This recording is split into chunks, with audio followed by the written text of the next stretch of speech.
Hey YouTubers, this is Wilson from Wilson Sessions. It's been a while, just doing some new address changes, but for right now, I just want to go ahead and do a quick rundown on the new amp I picked up recently. This is going to be the Ampeg PF50T tube head and the Ampeg 210 Portaflex cab. Running it through a DI out of the back, going into my audio box USB, and it's going to be going through my Corvette 6-string Warwick bass, using monster cable directly into the active drop 15 dB on the input. And with the Portaflex 50T tube, I'm running it, let's see here, this guy right here, I'll be running right through there. That's going to be the transformer out, and there's also a preamp out, but I just wanted to give you a quick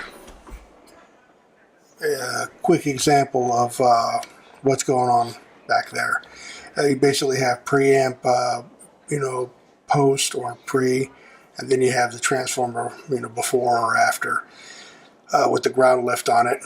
And so without further ado, here is the sample.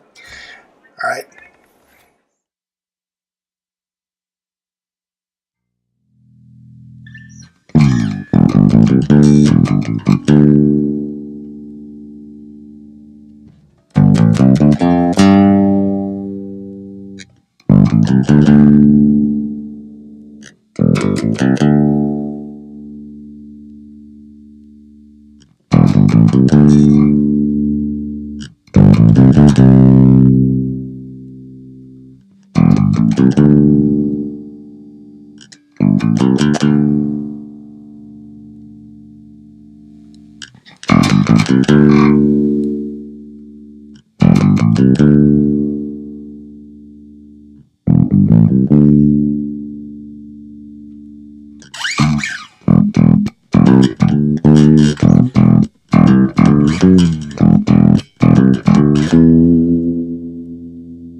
Okay, so after running it through its paces, this is basically just a recap of my thoughts of the amplifier and the cab.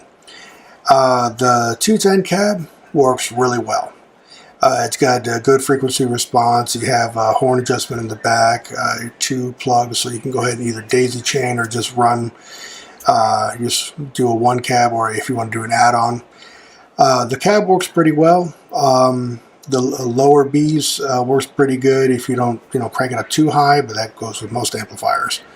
So the cab, don't really have any complaints. The only thing I would say is probably make it a little bit lighter, but other than that, good to go. The head, it seems a little underpowered sometimes, but I think it's probably the closest to the originals that you're probably going to get, besides moving up to the Heritage version.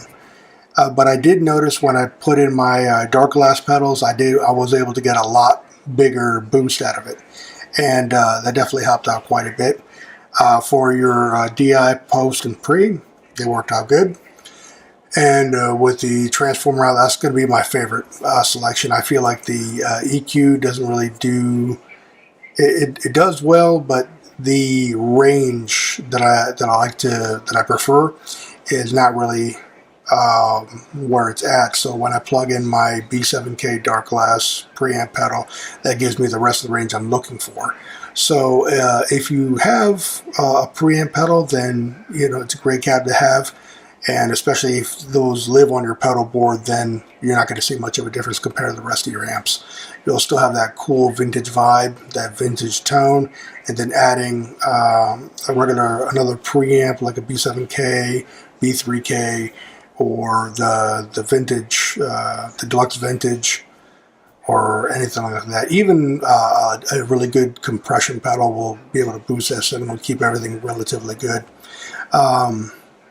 But as far as the original, because I've played through the original, the 15 old 1970s cab, and they look cool, they're really cool, but they rattle too much. They got too much hiss, and sometimes they're just not really, depending on what condition they are, obviously, sometimes you can't even use them to record. But this is definitely worth the money. I recommend getting one for the studio. It's got its own sound, its own tone. You can try to replicate it, but nothing like having the actual amp with you at all times. Hook up a microphone to it, do a DI out. You can do both. See which channels you like. So you can go pre-post, you can do the transformer on the same recording, and if you don't like either one of those, you can just put a microphone in front of it. So you got 3 different options to record one bass track. If anything, you put all 3 bass tracks on there and to see which one you like the most, or you can actually layer your bass tracks. Don't tell the guitar player.